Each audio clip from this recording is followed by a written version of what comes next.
안녕하세요. 건행머삼TV 공인회계사 천승호입니다. 자, 지난번 영상에서는 감정평가사 2021년 기출문제 중 첫 번째 유형에 해당하는 문제 같이 살펴봤습니다. 자, 그래서 이번 영상에서는 감평 2001년 기출문제 중 두 번째 유형에 해당하는 문제를 같이 한번 풀어보도록 하죠. 자, 여기에서 두 번째 유형이라는 것은 공부는 했는데 좀 시간이 다소 걸리는 유형의 문제가 되겠습니다. 그래서 먼저 첫 번째 유형에 해당하는 문제를 무조건 순서 관계없이 먼저 풀고 남은 여유 시간이 있다면 두 번째 유형에 해당하는 문제 풀어주셔야 되겠죠. 자, 시작하겠습니다. 리스 변형 문제가 되겠는데요. 감평은 2001년 초 해지 불능 리스 계약을 체결, 사용권 자산, 내용연수 5년, 잔존가치 없고요. 종액법 상각입니다. 또한 리스 부채, 리스 기간 5년, 매년 말 정기 리스료 13,870원 지급되고 리스 기간 종료 후 소유권 무상 이전 약정이 되어 있네요. 그래서 소유권이 넘어갑니다. 돈 안 받고. 그래서 요걸 각각 5만 원씩 인식을 하였습니다. 즉 사용권 자산도 5만 원이고요. 대변 리스 부채도 5만 원입니다. 자, 리스 계약 내재 이자율 연 12%, 이 내재 이자율 알고 있고요. 감평은 사용권 자산에 대해 재평가 모형을 적용하고 있고 사용권 자산의 공정가치 2001년 말 공정가치는 35,000원짜리가 되었습니다. 자, 이때 2001년도 단기 순이익에 미치는 영향은 어떻게 되겠는가? 자, 여기에서 순이익은 수익에서 비용을 뺀 거지만은요, 좀 이따가 문제 풀겠지만 여기는 수익은 없고 다 비용에 해당하는 것만 있습니다. 자, 한번 살펴보죠. 자, 먼저 대변 리스 부채 5만 원에 대하여 12% 이자 비용을 인식해 줘야 됩니다. 그래서 6,000원이고 또한 차변 파트 사용권 자산 5만 원에 대해서 감가상각을 하게 되겠는데 소유권이 이전이 된대요. 그래서 리스 기간이 아니고 내용연수 동안 상각을 해 줘야겠지만은 자, 이 문제는 내용연수도 5년, 리스 기간도 5년 똑같죠. 그래서 5년 동안 상각을 하고 5년 후에 잔존가치는 없대요. 그래서 사용권 자산 5만 원 나누기 내용연수 5년 하면 1년분치 감가상각비는 만원입니다. 따라서 12월 말 재평가 모형을 적용하기 직전에 장부금액은 사용권 자산 원가 5만 원에서 감가상각 만원 빼면 장부금액은 4만 원이고 장부금액 4만 원짜리가 공정가치 35,000원으로 떨어졌죠. 그래서 이 공정가치 하락분은 재평가 손실 비용으로 인식을 하게 되겠습니다. 그래서 이제 토탈 비용 이자 비용 6,000원에다가 감가상각 비용 만원 더하고 재평가 손실 5,000원 더해준다면 21,000원이고 비용이 21,000원이니 단기 순이익은 21,000원만큼 감소가 되겠네요. 그래서 정답은 5번이 정답입니다. 자, 다음 문제 주당 이익과 관련된 문제이고요. 공정가치 미만의 유상증자. 그래서 우리네 시험에서는 이 부분이 가장 난이도가 높은 주당 이익과 관련된 문제입니다.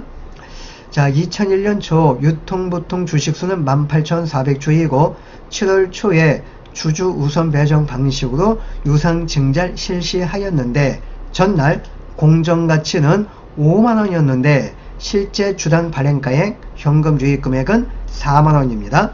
공정가치 5만원보다도 싸게 발행이 되었죠.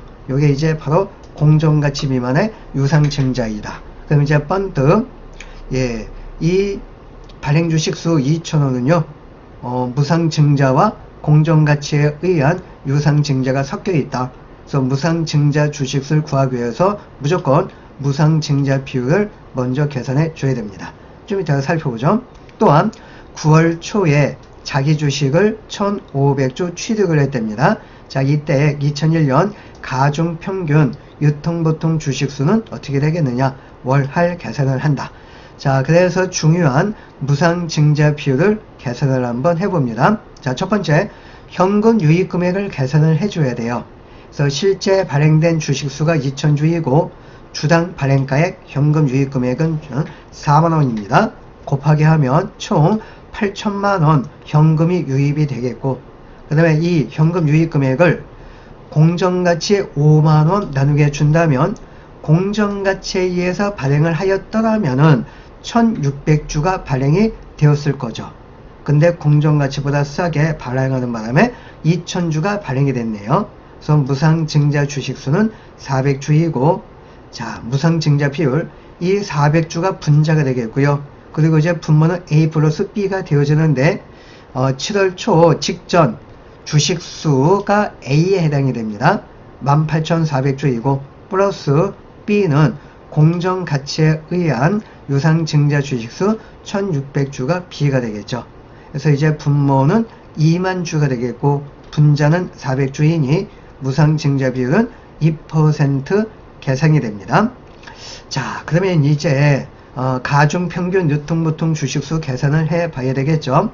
기초 주식수는 18,400주이고 그 다음에 7월 1일 공정가치 미만 유상증자 주식수가 2000주인데 무상증자 플러스 공정가치 유상증자가 섞여 있습니다. 무상증자 주식수를 구하기 위해서 이 2%를 7월 1일 직전에 주식수 18,400주에다가 2% 곱하기 해주면은 368주가 계산이 되고 무상증자는 기초에 실시된 걸로 간주한다고 그랬죠. 그래서 이제 기초로 보내줍니다. 그래서 결국 2000주 중 무상증자 주식수가 368주이니 이걸 빼면 공정가치에 의한 유상증자 주식수는 1632주가 됩니다.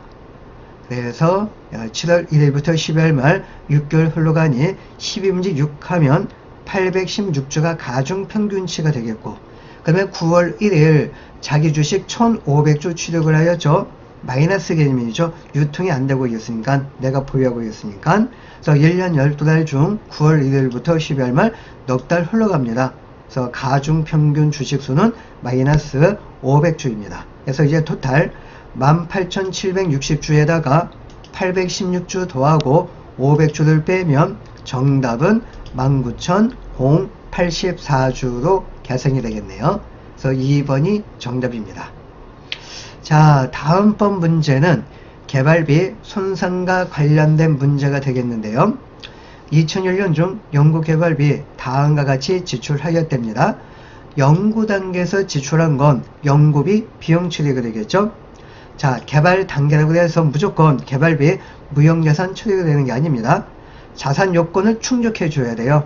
9월 말까지 지출된 개발 단계 지출 금액은 요건을 충족하지 못하니 얘는 개발비 무형자산이 아니고 비용 처리가 됩니다. 그리하여 10월 초부터 12월 말까지 개발 단계에서 지출된 5만 원만 요건을 충족을 하니 얘가 바로 무형자산입니다. 2001년도 데이터는 요게 되겠고요. 자, 다음 연도 2002년 말까지 10만원 추가 지출하고 개발을 완료를 하였답니다. 그래서 무형자산 개발비 처리가 될 금액은 15만원이 되겠죠. 무형자산 인식한 개발비 내용연수 10년 잔용화 조건 정액법 상각인데 2003년 1월 1일부터 사용이 가능하다. 이때부터 본격 상각이 들어가는 것이죠. 그래서 원가 모형을 적용을 하고요. 하면 1년분치 상각 비용은 개발비 원가 15만원 나누기 10년 하니 15,000원이 계산이 되겠죠. 자, 2003년 말 손상 징후를 보였고 회수 가능액은 8만원이 됩니다. 손상 차손 금액은 얼마냐? 자, 원가 금액이 15만원이죠. 1년 감가상각비가 15,000원입니다. 그래서 2003년 말 장부 금액 13만 5천원짜리가 8만원짜리가 됐네요. 그래서 손상 차손 금액은 5만 5천원입니다. 그래서 정답은 4번이 되겠습니다. 자, 다음 문제 원가 회계입니다. 공송품과 관련된 종합 원가 계산인데요. 간평은 단일 제품을 대량 생산, 평균법 적용, 종합을 적용을 하고 있습니다. 직접 재료는 공정 초기에 전량 투입, 전환 원가는 공정 전체에 균등하게 발생이 되고요. 원가 자료는 다음과 같답니다. 자, 중요한 정보. 품질 검사는 완성도 70% 시점에서 이루어지고 검사를 통과한 합격품의 10%를 정상 공손으로 간주한다. 그래서 요거 합격된 제품이 몇 개인지 구하는 게 핵심이 되겠죠. 직접 재료 원가, 전환 원가, 환산량, 한 개당 원가는 각각 30원, 20원일 때 정상 공손 원가는 얼마가 되겠느냐. 자, 먼저 물량 흐름을 파악을 한번 해보죠. 기초 제공품 물량 3,000개, 그리고 이제 완성도는 80%입니다. 그 다음에 인풋 물량은 14,000개예요. 완성품 물량은 13,000개, 기말 제공품 25,000개고 완성도 60%입니다. 대체가 안 맞죠? 차변은 17,000개, 그리고 대변은 일단 15,500개입니다. 차이가 바로 공송품 수량 1,500개입니다.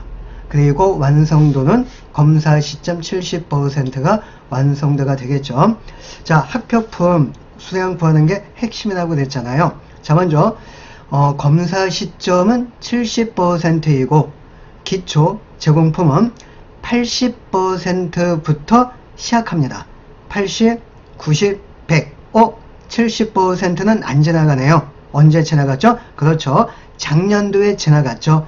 기초는 전기에 검사 시점 70을 통과한 전기에 합격된 제품입니다. 단기에 합격된 제품은 아니에요. 그래서 0개이고, 그 다음에 13,000개 중 기초 물량 3,000개를 뺀 나머지 10,000개는 무조건 합격된 제품이니 완성이 되었고요. 자, 기말 제공품입니다.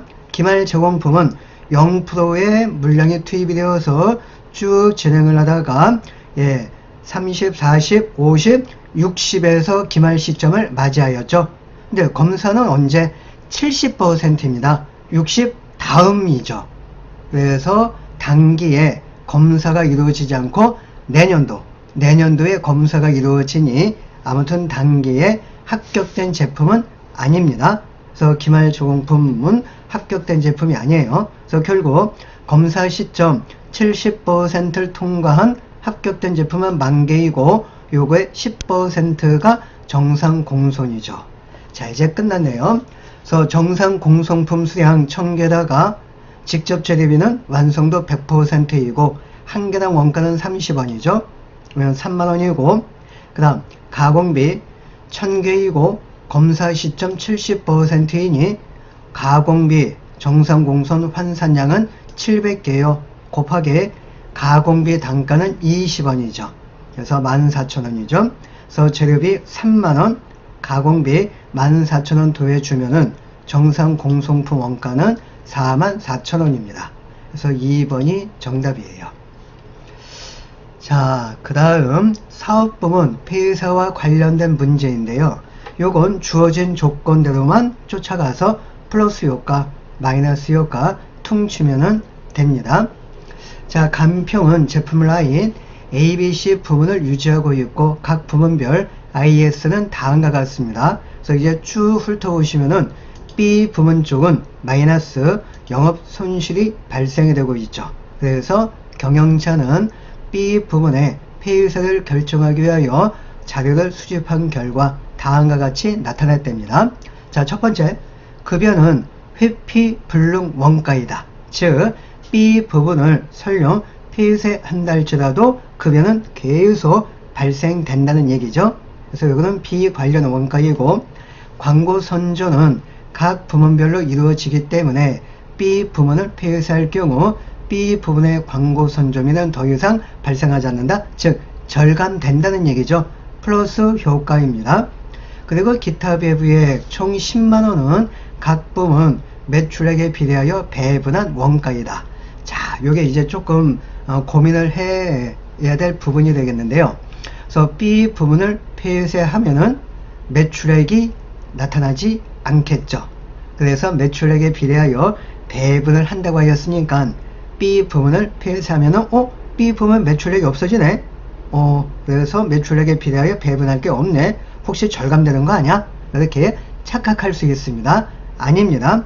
B 부문 폐쇄가 된다 할지라도 다른 부분의 매출액은 발생이 되겠죠.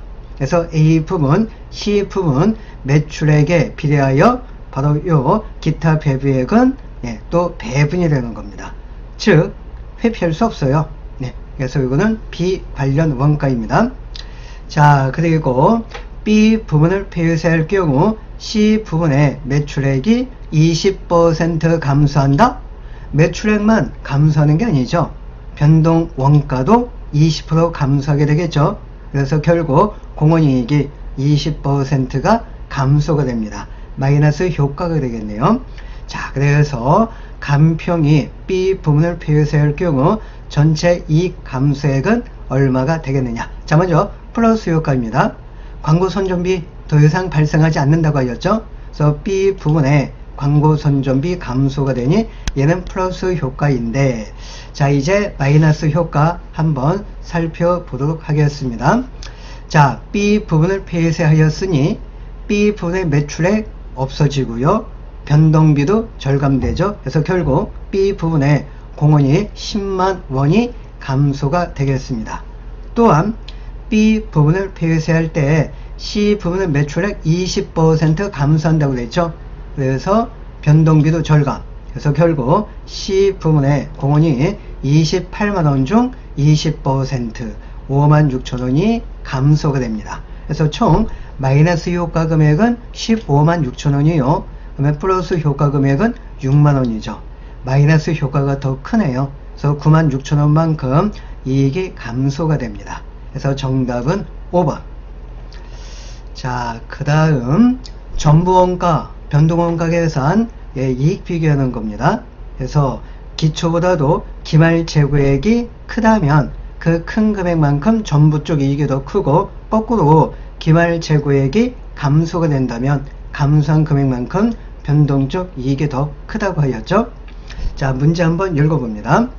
재무제표 분석한 결과 전부보다 변동 영업이익이 3만원이 더 많았대요. 변동이 더 많았다고 그랬죠. 그래서 기초 재고액보다 기말 재고액이 3만원이 감소가 되겠습니다. 이때 기초 수량은 몇 개가 되겠느냐? 응용 문제가 되겠네요. 자, 그래서 유일한 차이점, 고정 재료간접비가 75만원이고 나누기 생산량 5,000개 해주면은 한 개당 고정 재료간접비는 150원입니다. 자, 기말 재고 수량이 500개 주어졌죠. 곱하기 한 개당 고정 재료간접비 150원 해주면 기말 재고 금액은 75,000원이고, 그 다음 변동적 이익이 더 크다고 그랬죠. 그래서 이 3만원만큼 기말 재고가 감소가 됩니다.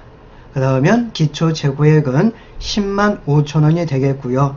그리고 나누기 한 개당 고정 재료간접비 해주면은 기초 재고 수량은 700개가 계산이 됩니다. 그래서 4번이 정답. 그 다음 복수제품 CVP 분석 내용이 되겠습니다. 자, 간평은 제품 A, B 생산 판매 매출액과 영업이익은 각각 1,500과 300만원이고 고정비는 225만원입니다. 매출 배합 비율이 A, B 각각 25%, 75%이고 A의 공헌이익률 23%일 때 제품 B 공헌이익률은 몇 %가 되겠느냐.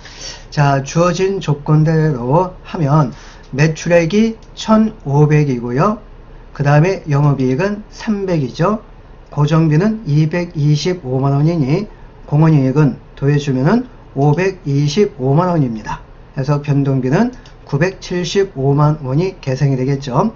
자, A, B 통합한 가중평균 공헌이익률은 1,500과 525만원과의 비율 35%가 되겠습니다. 그리고 이 35%는 어떻게 계산이 되어진 겁니까? 그렇죠.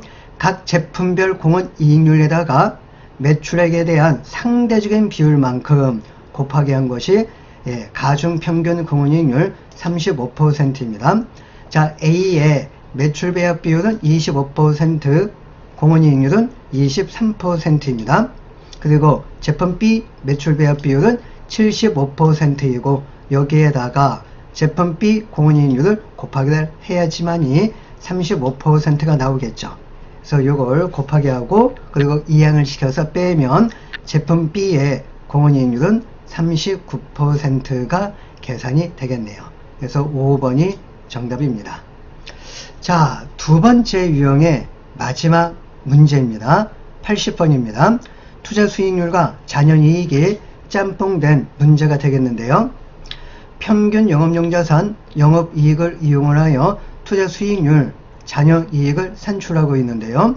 평균 영업용 자산 투자금액이죠. 250, ROI는 10%입니다. 그러면 분자인 영업이익이 25만 원이 계산이 되겠고요. 그리고 요 영업이익은 잔여이익 25,000원 주어졌죠. 잔여이익을 구할 때 필요한 영업이익하고 똑같은 금액입니다. 그래서 최저 필수 수익률은 몇 %가 되겠느냐.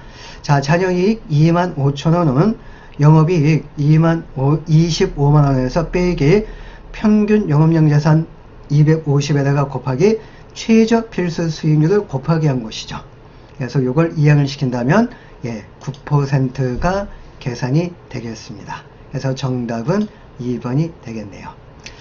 자, 그래서 오늘 준비한 감정평가사 2021년도 두 번째 유형에 해당하는 문제는 여기까지가 되겠고요. 마지막 부분까지 설명해 주신 강의 들어주신 데 대해서 감사의 말씀을 드리고요. 꼭 구독, 좋아요, 알림 설정 부탁드리면서 오늘 영상을 마치도록 하겠습니다. 감사합니다.